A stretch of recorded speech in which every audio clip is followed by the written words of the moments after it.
लेथन राहुल टिकरिया जी। राहुल जी, ये तो सुन लो भाई, कर्मचारी मन के तो अलग अलग जो है खेमा है, अलग अलग जो है ओकर नियम भर्ती के है, ओकर कारण ओकर संख्या अलग अलग है। आप मन के का एमा इंटरेस्ट है? आप मन का पत्र लेके आगे हो, का मांग करत हो आप? देखो, सबसे पहले तो मैं आप लोग बताना चाहूँ कि भारतीय जनता पार्टी की सरकार में 5,60,000 ऐसे कर्मचारी रही से जिन मतलब अनियमित रूप से, संविदा रूप से या ठेका के रूप में, आउटसोर्सिंग के रूप में रोजगार दे रही से। मगर जरूर हम स्थायीकरण नहीं कर पाए, ओकर मन के नियमितीकरण नहीं कर पाए, मगर रोजगार जरूर दें। मगर ये सरकार का समान है गोबर नहीं बिनवाए। और आप लोग बता देता हूँ, ये सरकार के जो घोषणा पत्र है, ये 16 बिंदु में लिखा है कि आप देखो, अनियमित संविदा और दैनिक वेतन भोगी कर्मचारी मन के नियमितीकरण करे जाइए। और जब चुनाव हुआ रही से उस समय राहुल गांधी जी के फोटो के साथ में बड़े बड़े होर्डिंग लगे रही से 10 दिन के भीतर नियमित किए जाएंगे अनियमित कर्मचारी।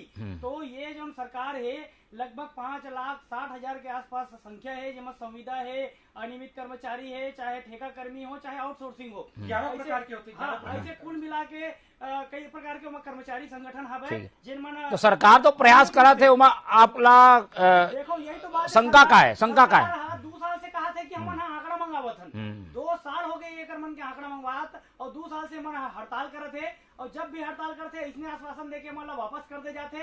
आज भी ये मन कहा थे 2-3 महीना के सरकार बचे है, आज भी कही थे कि हम आंकड़ा मंगाथन। अरे दुर्भाग्य के विषय, एक सरकार में बैठ के मुख्यमंत्री या मुख्यमंत्री के नुमाइंदा मन कही थे कि हम आंकड़ा मंगावत हन। तो ये अपन आप में दुर्भाग्यपूर्ण है कि सरकार होके मन आंकड़ा मंगाल पड़े थे, जेकर पास पूरा के पूरा आंकड़ा हवे। तो ये मन घोषणा पत्र में समस्त कर्मचारी मन के साथ में, न सिर्फ अनियमित कर्मचारी मन के साथ में, आप देखो जो नियमित कर्मचारी होकर मन के डीए के साथ में जबरदस्त है, मन करोड़ों के घोटाला करके बैठे हैं, होकर मन के करोड़ों रुपया रोक के रखे हैं। लगभग 6,000 करोड़ के आसपास होकर मन के आंकड़ा है, जिसमें डीए में घपला हो है। ओकर अलावा पुलिस परिवार है और कई कर्मचारी जेकर मन के घोषणा पत्र में विषय लिखे है, मगर कर्मचारी संगठनों के मन के साथ में सीधा